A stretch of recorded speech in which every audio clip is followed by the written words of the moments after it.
बस बेटा हम आ गई बनी।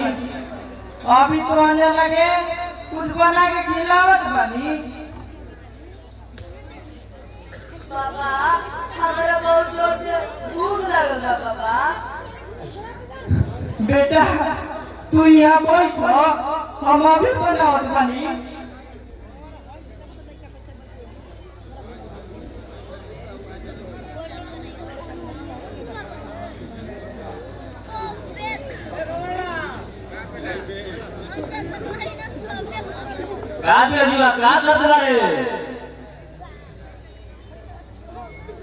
अब्बा फिर तू यहाँ आ गई।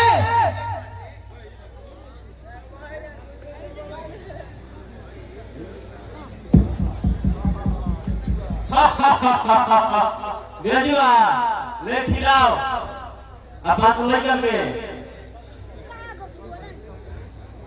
हम चला भाई के तो भी तू कहां से भाग के खिलाओ करे।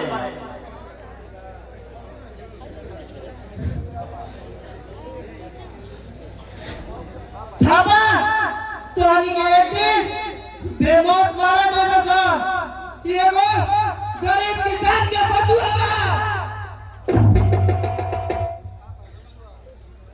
बिरजुआ तू विधायक जी के बात मान लो और जाके तू उनसे माफी मांग ले। नहीं तो और से खराब दिन बना दिया जाएगा। थाबा जो जाने हमने बात के बता दिया ये बिरजू भले गरीब किसान बा बाकी अपन जमीन के सौदा कबूल न करी।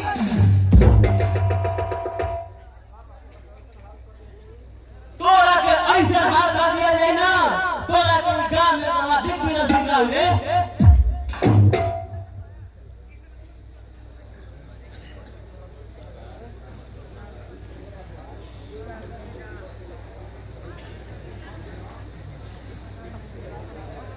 हे भगवान कैसन मुसीबत खड़ा कर देला।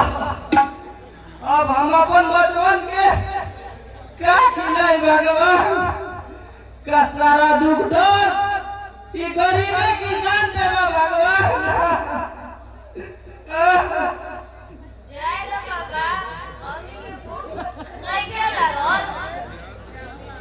बाबा जय लो आज हमनी के पानी पी के रह जाइए।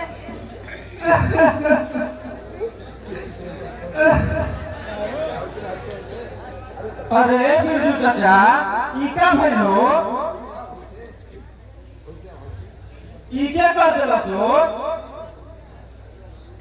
अरे अनुज ई विधायक छोड़ के और दूसर के कर सकेला। चुप हो जा बिरजू चाचा चुप हो जा।